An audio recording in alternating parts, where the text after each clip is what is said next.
Hi guys, and welcome back to the channel Held Dominance. Anthony here. Please remember to like and subscribe, and also click that notification bell if you're enjoying what you're seeing and want to see more. So this is the follow-on to the weekend's fixtures in the top tier of women's and men's rugby league over in the UK. We're going to have a look at all the results that went down on the 30th of May for the Super League games and also the women's games. There'll be some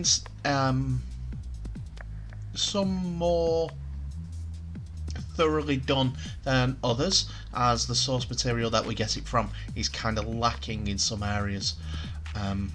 Not through our own fault of our own, as it's just myself that does this, but I have my opinions about that another time. Ask me on Twitter sometime. So first of all, we're going to have a look into the women's game, as there have been 3 games that have run today. First of all, Wakefield Trinity played Featherstone Rovers and were beaten 52 points to 10 by Featherstone in a comprehensive victory. Then we get information from Huddersfield Giants versus Wigan Warriors women. A one-sided game throughout, as the first half we have Wigan Warriors leading that 42 points to 6. We know the Wigan scorers in this as for tries, as braces from Rachel Thompson, Georgia Wilson, plus tries from Nessa Temple, Emily Sturzaker, and Jade Gregory Hazelden, taking the big lead into the break for the Wigan Warriors side. It eventually ran out to 68 points to 10 for the Wigan Warriors women, as Georgia Wilson continued her scoring 4 tries in all for the entire match, and Rachel Thompson scored a hat-trick to finish off the Huddersfield Giants side that are in their first year with the Betfred Women's Super League. Hopefully there'll be more teams to come, and also a bit more competition with the South teams coming involved in 2022 and next week, obviously, for their first season.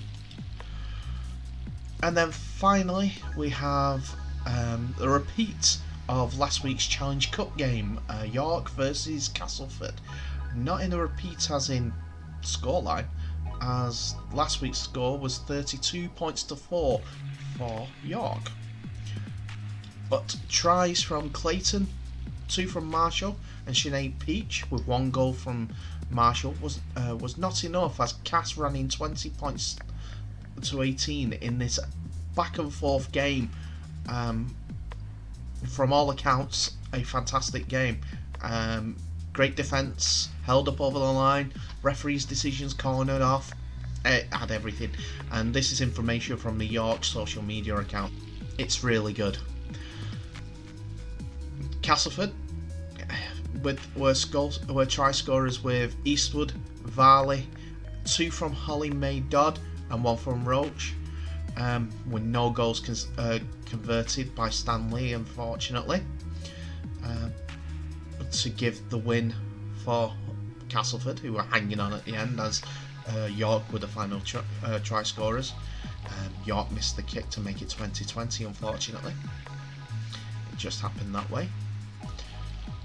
One downside for Castleford though is the try scorer Lucy Eastwood was stretchered off and was down for a considerable amount of time, according to the York social media. But we, like York said, we wish her all the best. Hopefully it's not too serious.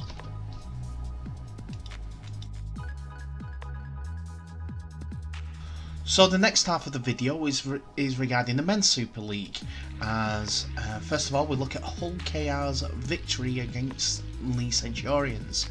Hull KR came out 14 points to 16 winners in the end, with tries from Lynette, a hat-trick from Hall, Minikin, Milnes even, and Hadley all going over, where Jordan Abdul scored 4 goals. Lee in response had 2 tries from Helliwell and 1 from Braley, where Reynolds scored 2 goals.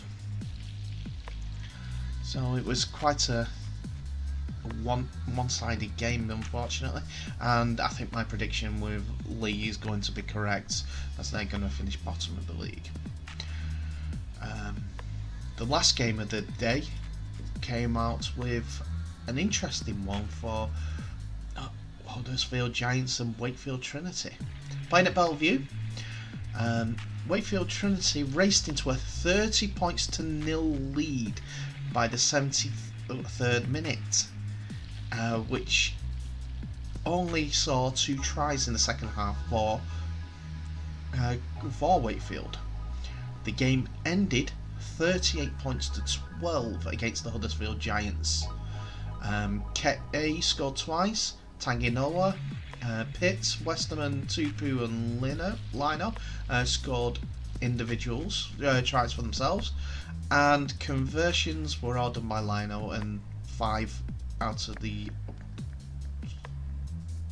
7 for the day wasn't a bad turn.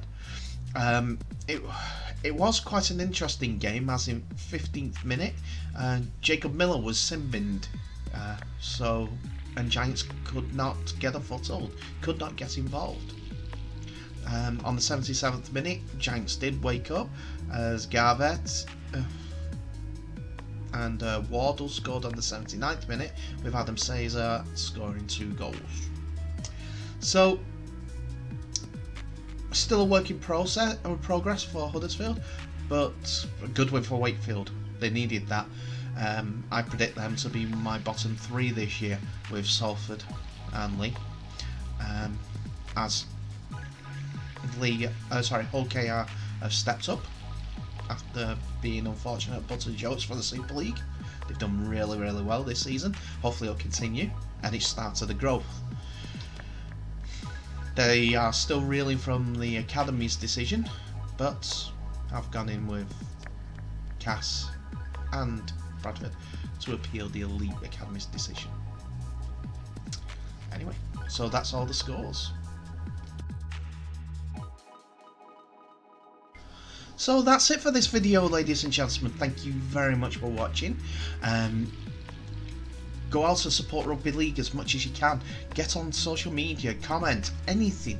Comment on here and ask me any questions. Give me any feedback that you have. I need to grow this channel. I need you to share it.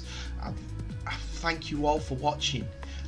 I'll keep doing these videos until I'm bored of them, and I don't think that's anytime coming soon, because there's so much to cover. I've not even touched on George Williams, really, when it comes to his decisions and everything like that, and who's interested and things like that. I'm happy with the way that things are going, but if you guys want to see more, remember, like and subscribe. Tell me in the comments what you want to see from Super League clubs when it comes to social media and their growth and visualization of the entire leagues. Hopefully there will be more social media activity when it comes to the South conferences for the Women's Super League, as that's a bit far away and it's a brand new competition. Anyway, in the meantime, thank you again, and I'll see you in the next video.